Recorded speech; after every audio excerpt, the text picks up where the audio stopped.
A food service company is really about two things.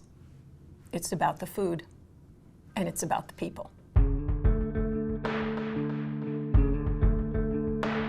Everyone understands that the key to having a successful food operation is having an amazing food service manager. One of the great things about working with Sage is that they work to put teams together that really match your needs. In our case, we're really fortunate to get Chef Ray that makes these amazing ice sculptures that just blow your mind. I mean, his talent is incredible.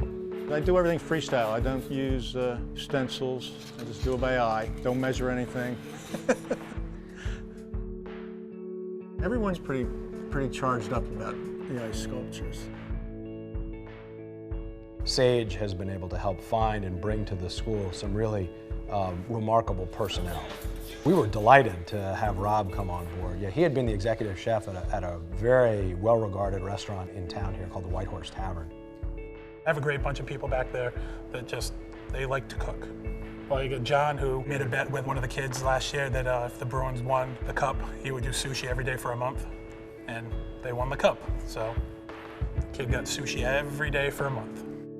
Kendra, she's a little spitfire. I love her to death. Yeah, I think she ingests more sugar than anything, just by working around it.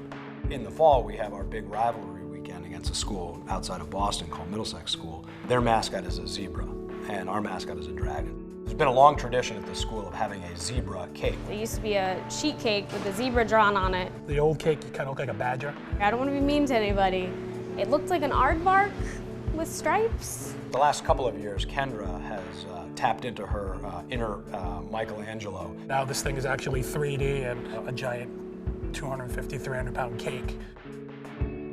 At the big dinner rally before the night before the games, they marched the cake in. Last year we brought it in with bagpipes and drums. Every single student's there. All the teachers are there. We had a sword last year that we chopped its head off with that had a dragon carved on the blade. The cake is awesome.